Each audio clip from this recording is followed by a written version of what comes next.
While breastfeeding may be considered natural and normal, it seems that everyone has an opinion about when you should wean, where it is acceptable, and whether you should cover up. Sometimes the criticism and comments can really bring a mama down and may cause her to not meet her personal breastfeeding goals.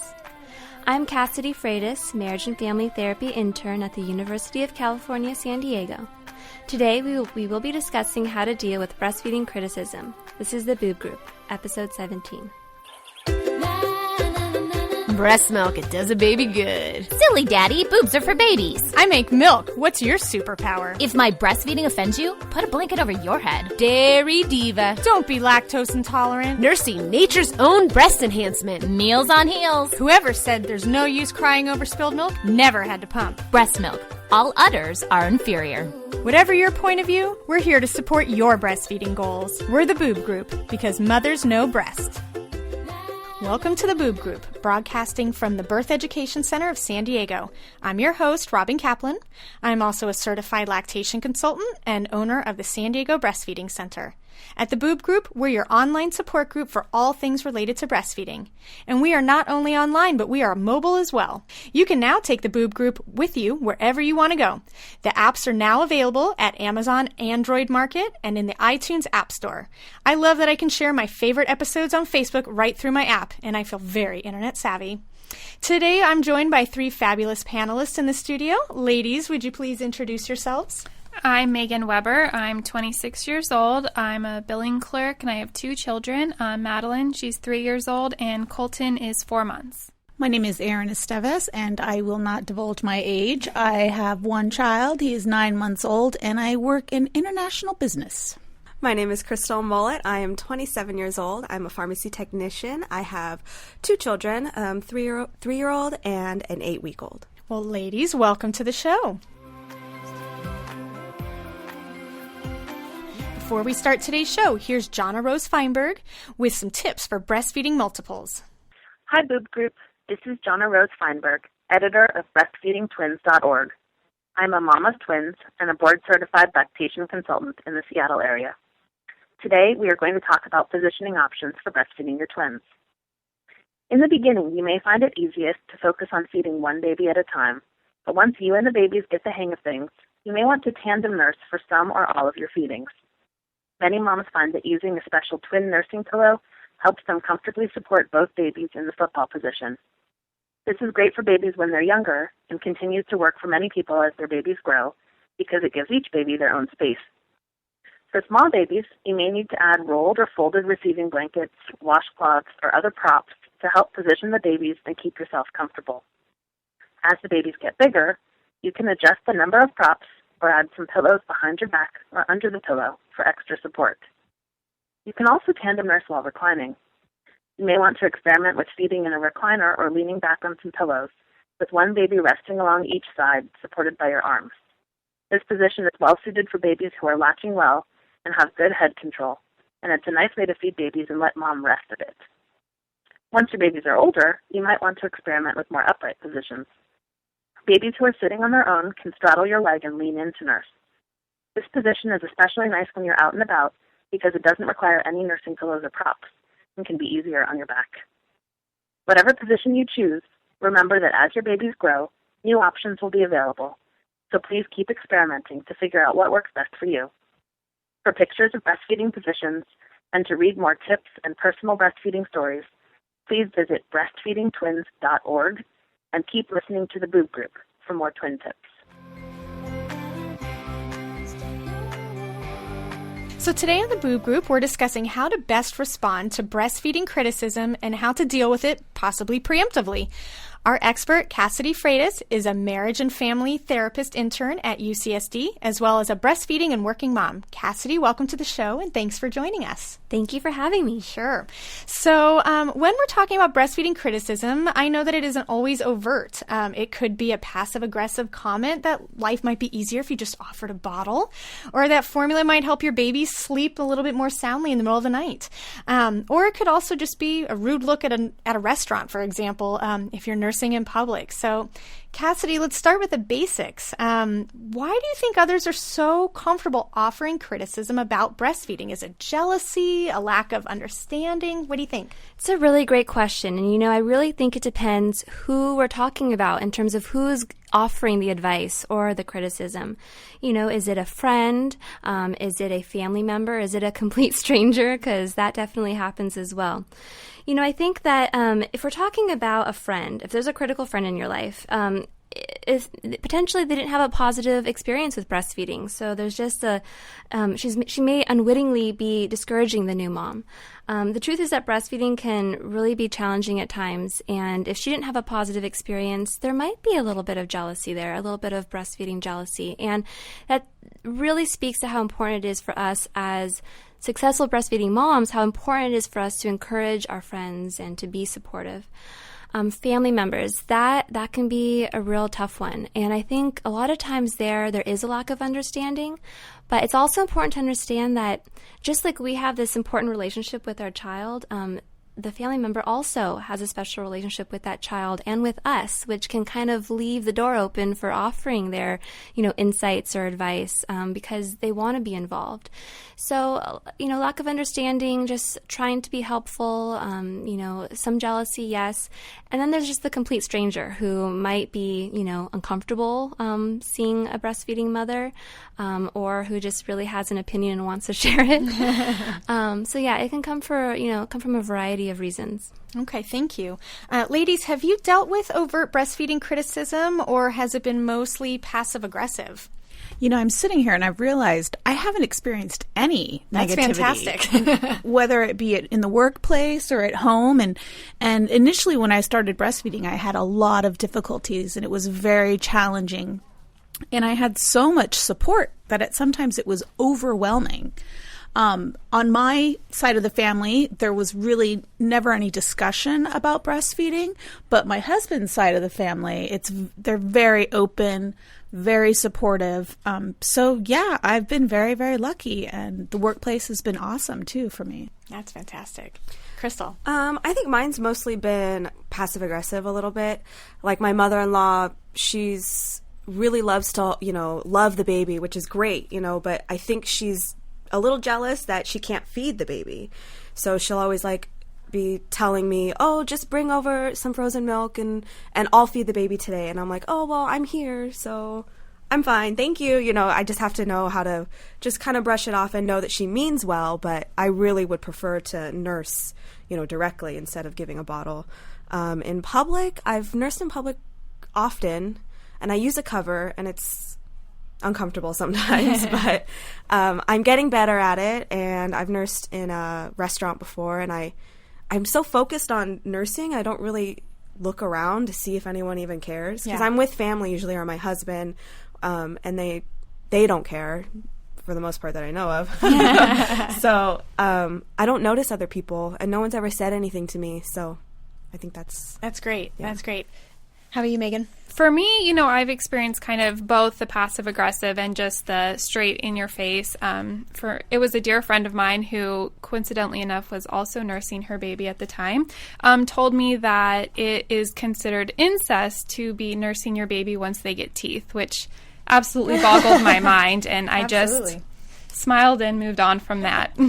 Also, I noticed, in public, I do try to use covers just to be respectful of other people, but when I notice people kind of giving you the stink eye, I'm just like, well, I don't know. For sometimes I just want to take off the cover and be like, really, this is what you want to say? Come on now. And something that I found as well, I didn't really have overt. I mean, I pretty much surround myself with people who are supportive in many ways. But I found that kind of, Crystal, like you had mentioned, where it was just, well, I found, your baby would probably sleep better. Like I gave my child rice cereal in their bottle at 3 weeks, and so that way they would sleep better. And, for me, it was just like, well, I'm not going to do that, but thanks, for the information. But I did feel that it did kind of passive-aggressively kind of give me a little dig, at like, well, maybe you could be doing this differently and life would be easier for you.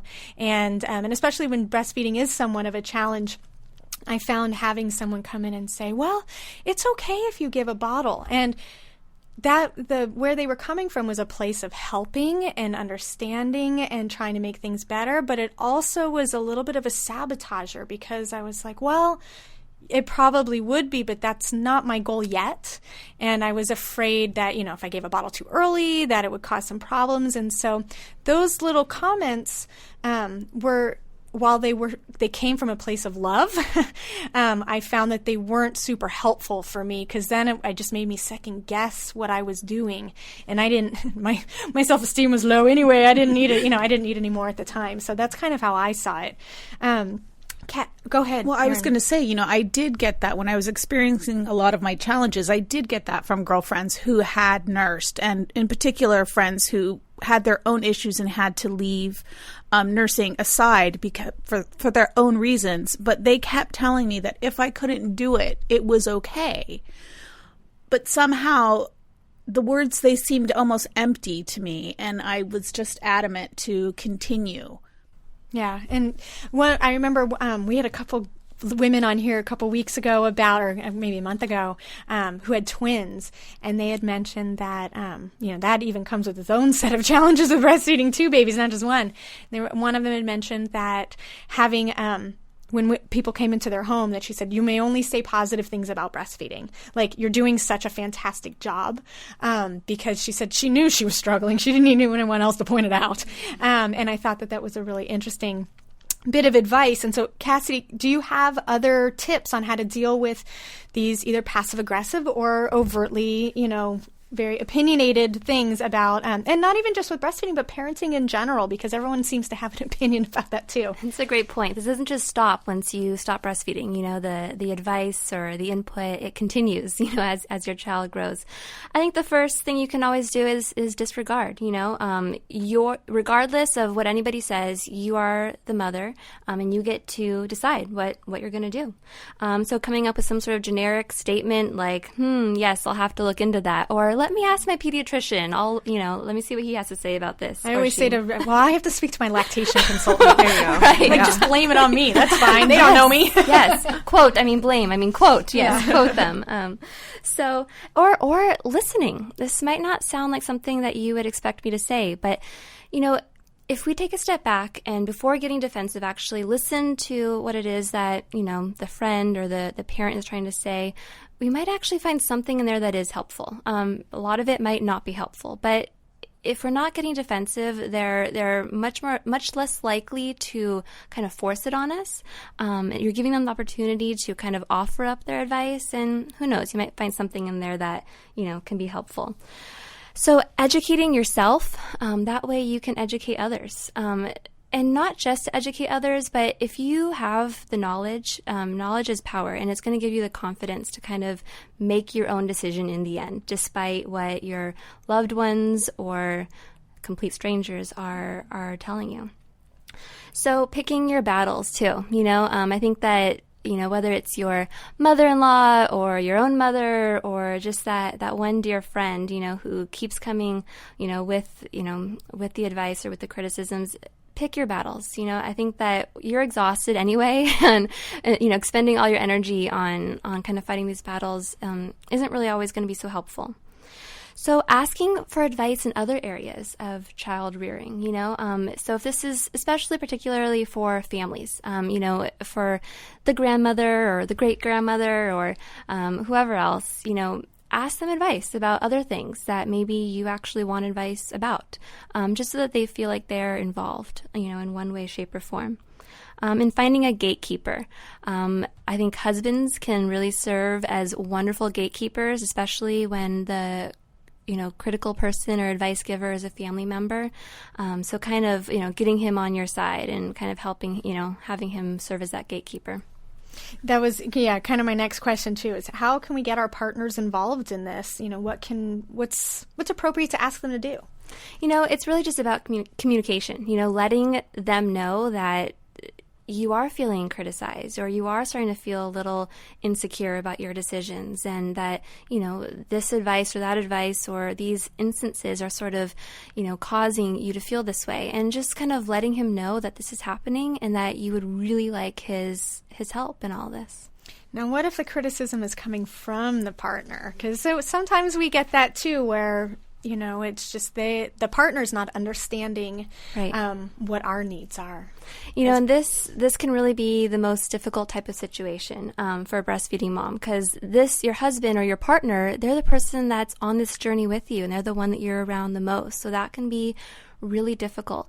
Your husband or your partner is really the person around you the most, and the one person you need the most support from, as you're on this journey through parenthood. In fact, the last episode I was on was all about the importance of partner support in breastfeeding, and sometimes really all it takes is your honesty and your open communication about how your partner's criticism or advice is actually impacting you. Anger will usually be met with defensiveness, so if you're coming at him with anger, he's probably going to get defensive. So if you're really opening up to your partner with your kind of deeper emotion about how this is impacting you, whether, how it's hurting you or you're feeling more disconnected from him or her, he's much more likely to reciprocate with, his honest feelings about the whole situation. So, for example, your partner may feel like they're having to share you, both physically or emotionally, and most likely they are feeling probably a little left out and just need a little help feeling more included in this whole process, since, it can really feel like a dyad at times, but what we're trying to do is include that partner because, they might be feeling left out. That's a really good point. Ladies, have you found that your partners have been pretty supportive on this journey? I would say yes, for the most part. He doesn't really get too involved with it just because, I don't know, that's him. But I know if, say, I have to go run to take a shower or something, I'll take a shower and I'll come back out and the baby may be fussing a little bit and he's like holding her and he'll look at me and she's hungry and just hand him to me. And I'm like, okay. And most of the time it's not really she's hungry, but he knows that by me nursing, she'll calm down and we'll have like a nice couple of next hours where she's calm and maybe takes a nap. And so he knows that I can give that to our child. And although he enjoys taking care of her, I'm the main caregiver for the infant, and he knows that. So he's supportive of it in that sense. Yeah. How about you, Erin? Yes, absolutely supportive, almost to a fault. Because when I was having such a hard time and I did want to give up, I didn't feel like I had that option. So not only was I really hard on myself, but also my husband, he was and still is very determined that our child be breastfed for as long as possible. So it's, it's a double-edged sword, good and bad. That's a good point. Very good point. How about you, Megan? Yeah, my husband, he's definitely supportive. I will say that I think sometimes he comes from a place of good, wanting to just offer our baby a bottle so that we could go out for a few hours because, as of right now, I need to be by my son every 2 hours and that's the way it goes. So I do think that he misses that time where just we can go out as adults, child-free. But at the same time, he realizes how important this is to me, which it's wonderful having him support that. That's great. Well, when we come back, we will discuss how to halt breastfeeding criticisms before they occur and where to find breastfeeding support if you are not receiving it from your loved ones. So we'll be right back. Well, welcome back, everyone. Cassidy, we've had a couple of panelists on the show who've talked about preemptively setting rules for their family members about the types of breastfeeding comments that they feel are appropriate, such as only acting as the cheerleader and maybe not offering advice on how to solve breastfeeding challenges. For example, like, oh, I see your nipples are hurting so badly. Why don't you just offer a bottle? Do you think that this is helpful? Absolutely. I mean, as I said before, communication, not only with your partners or your husbands or your friends, but also with family members, and letting them know that, this is, I'm really trying to do this and it's really not that easy. So I really need cheerleaders. I need you guys to back me up on this, and just letting them know that ahead of time. Absolutely. I think that'd be very helpful. Ladies, did you try this at all? Did this even come into play that you would think to have this conversation with family members before you had your babies? Not really. With my first child, I think I decided to breastfeed didn't really think about it until maybe a few weeks before my due date. and everyone just kind of went along with me. And I had some challenges, and I didn't have much support with my first child, so that's why I didn't go as long with nursing as I wanted to. With this one, I think everyone just assumed that I was going to be breastfeeding, and they just let me make the decisions that I want to make about it, and I don't really get too much negativity, so I don't really have to make those boundaries or rules or anything. That's so great. It's really nice. How about you, Erin? Well, my father was concerned because I was having a difficult time, and he was concerned for my physical health. So in that sense, he did voice his opinions and his concerns, but I did tell him, look, I'm going to try this as best as I can. Thank you. But the one line that I've given my father, I learned it when I was about 17, and I use it all of the time, and it's been the best comeback ever, which is, thank you for the suggestion, Daddy, but the decision is ultimately mine. That's great.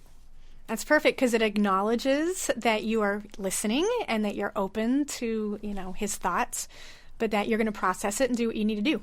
So that's my defense. Very cool. Very cool. How about you, Megan? I think for me that I knew I wanted to breastfeed, right from the beginning. And so I told my family, and they always knew. So I don't think I ever gave them a chance to say anything negative about it. And so far it's worked. They've been great cheerleaders. Both my mom and my grandmother weren't successful with nursing. So I think they're kind of living vicariously through me, and they're great cheerleaders for this. So. Oh, that's fantastic. I hear from a lot of the moms who come to our support groups, or even when I read online, is that sometimes the challenges don't arise necessarily in the beginning, but they do when they decide to nurse their babies longer than maybe the family members or friends thought they were actually going to nurse for, and they get these questions, well, when are you going to wean? And so, Cassidy, what type of advice do you have for these moms who have decided that they're not done with breastfeeding yet, but kind of their support system around them is constantly asking these questions? I think it kind of goes back to what I said earlier about, first piece being disregarding. You are the parent, and you get to make these decisions, and you get to feel empowered by that decision. But that's not always, it's not always the option, and some people want to say something, and I'm all for that too. So I think that education for yourself, so that you can educate others, is really crucial here. There are many variations of this kind of criticism. There's your baby has, once they have teeth, they're too old to nurse. Once they can walk, they're too old to nurse. Once they can ask for it, better not be nursing anymore.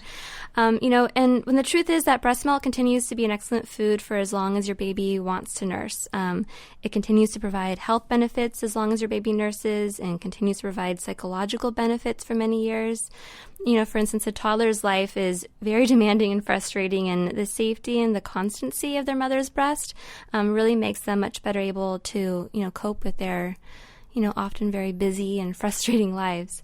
And, for the annoying stranger that asks you, how long are you planning on breastfeeding for? I usually like to respond with, probably for the next 5 minutes. And just leave it at that, some dry humor. Very good. Absolutely. And then sometimes I've heard from several of my mamas that I work with is that they actually get the criticism from their pediatrician.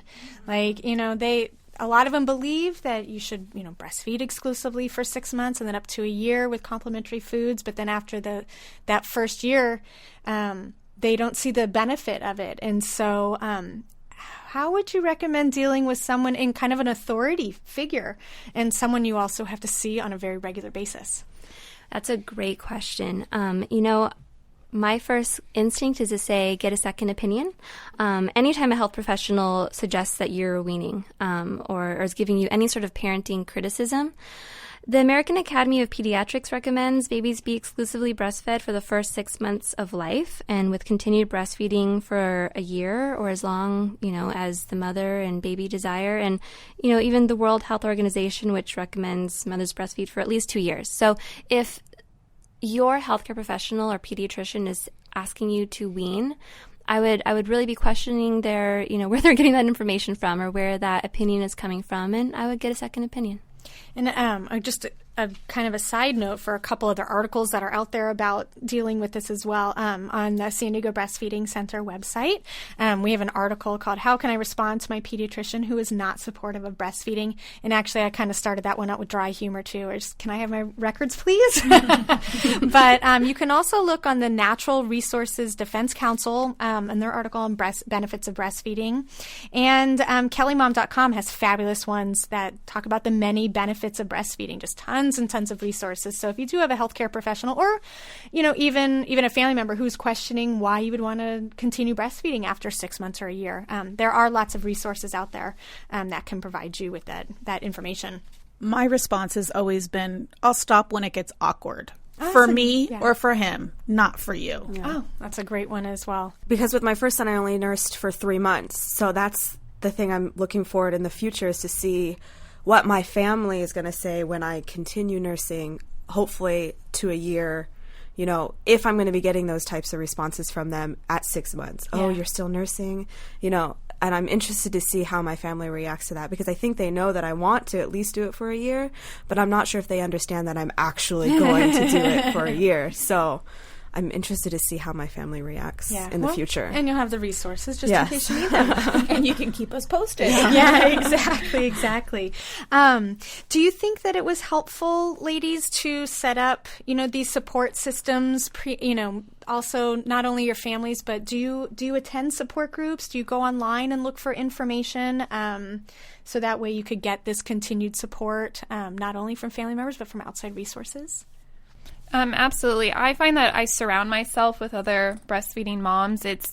They're the ones who know where I'm coming from. I notice that if I'm around other moms who maybe chose differently than breastfeeding, then I'll get, kind of some information that maybe I don't want for my baby. So I definitely find that I surround myself by who will give me kind of the information that I want. Yeah, absolutely. How about you, Crystal? I do. From my lactation consultant that I see, we have a weekly breastfeeding support group that I didn't do something like that with my first child, and I think that's part of the reason why I didn't stick with it as long as I want to now. It's great to be around other breastfeeding mothers with children that are around the same age as yours and that are going through the exact same things, because when you're alone at your house trying to get your child to nurse and there's something going on, you feel alone, like my husband's at work, I don't have anyone to call, I'm like, freaking out. But the next day to be able to go to a support group and find that this woman sitting next to me had the exact same issue, it's nice to know that we got through it, and it gives me the encouragement to keep going. And then you can, pay it forward as well. Once you've overcome something, you can also provide that encouragement to somebody else. How about you, Erin? Wholeheartedly. I'm a research girl, so I did tons of research during my pregnancy, in particular regarding breastfeeding. I attended classes and a support group before birth.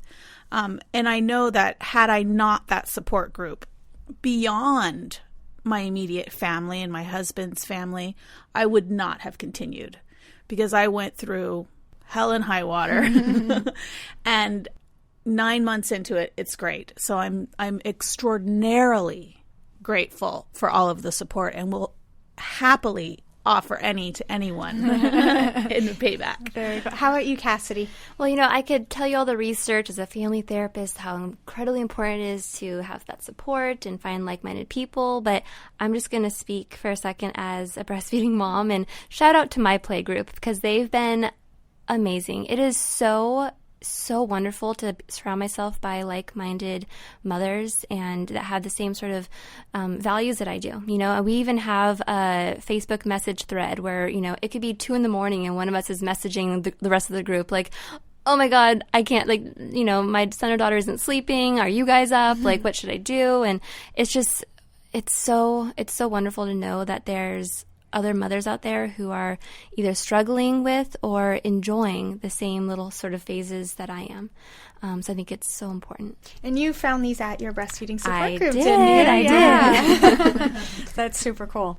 I just wanted to say that just having the internet helps so much. I find myself when I'm doing a night feeding or something, I'm browsing message boards about breastfeeding, and I'm looking, and it one keeps me kind of awake and aware of what's going on. But it's nice again to have know that other people are going through the same things you are, and it's so nice with the day and age we're in that you can just hop on your phone and have that support right there. Even though that other person doesn't know that they're helping you, they're helping me in their own way that I don't even know half across the country. It's Absolutely. So nice. I think it's interesting that you said in this day and age, because I think part of the inhibitions and lack of education or experience that we as a culture have towards breastfeeding has to do with our society in this day and age.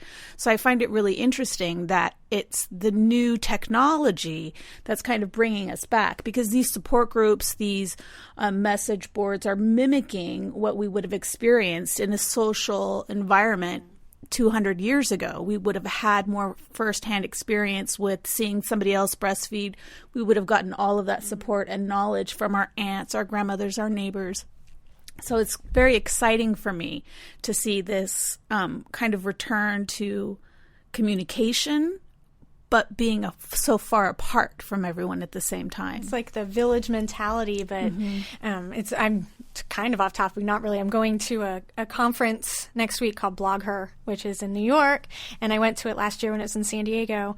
And the thing that's so cool about it is you're like, oh my gosh, like you walk up to a person and like, hi, I'm so-and-so. My blog is this. And I'm like, I totally know you. I know about your kids. I know about what you do, all this kind of stuff. And it's the same type of thing with these online groups where it's like we're not spending time in space in the same space, I should say, but we know each other so well because we're offering all of this support through this other media, which is just it's unbelievable. What do you find, Megan? Do you find support as well online? Oh, absolutely. We just started, or I didn't start, but there was a Facebook group that was just recently started for breastfeeding, and if I have a question, I just go and type it on there, and immediately there's, another mom on there answering and helping. And it's also a great way, too, that there's some moms in there who have past milestones of how long they've been breastfeeding, so they can share that on there, and then you just get a ton of moms congratulating them. So it's just a great support. Absolutely. And, some of the terrific breastfeeding support networks online, definitely the La Leche League website, Facebook groups like you just mentioned, Megan, for breastfeeding and for baby wearing, Nevada Breastfeeds, which is actually our going to be on our next show. She's leading a whole Facebook page and group dealing with breastfeeding. And then Kelly Mom Forum and even the Leaky Boob have great places where you can post your questions, and you're going to get a whole ton of support from a lot of great mamas out there. So, well, that's going to wrap up our show. Thank you so much, Cassidy, for your insight into ways that moms can overcome and handle breastfeeding criticism. We really appreciate it. Thank you so much for having me. It was my pleasure. Before we wrap things up, here's Lara Adello talking about ways to overcome societal booby traps. Hi, Boob Group listeners. I'm Lara Adello, a certified lactation educator, the retail marketing manager at Best for Babes, and owner of Mama's Hair Design. Today, we're here to talk about how you can achieve your personal breastfeeding goals without being undermined by cultural and institutional booby traps. Let's look at why only 1 in 4 hospitals provide good breastfeeding support. One of the first thoughts that all parents share when they leave the hospital with their newborn baby is, are we really qualified to take care of this little being?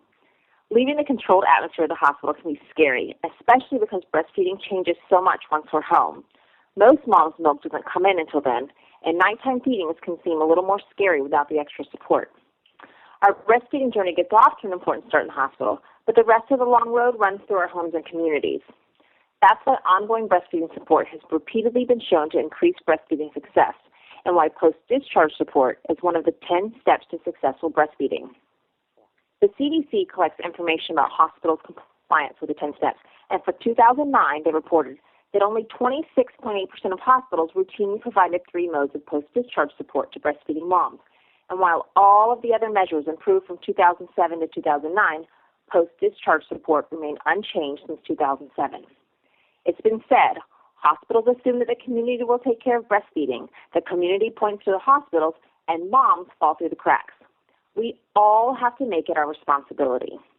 Make sure you are prepared before you give birth with resources such as books, family and friends with helpful breastfeeding experiences to share, a list of community programs available, and, of course, online help. A special thank you to Tanya Lieberman, IBCLC, for writing the Booby Trap series for Best for Babes. Visit www.bestforbabes.org for more great information on how to meet your personal breastfeeding goals, and my business, www.mamapeardesigns.com, for breastfeeding supportive wearables.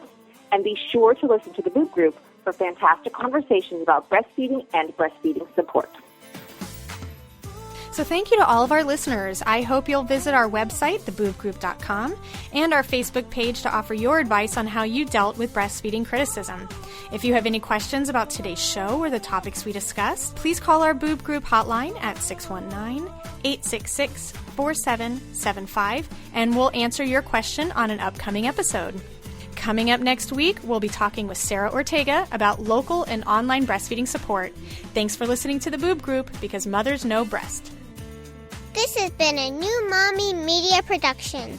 The information and material contained in this episode are presented for educational purposes only.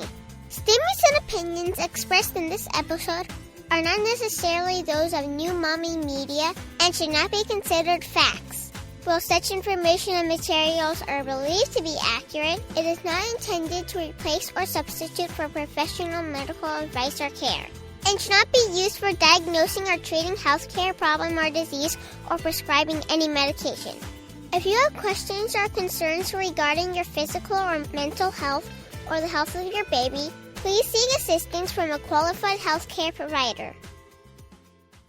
Hey, mamas. Don't forget to check out Mighty Moms. It's our online community built for new moms just like you.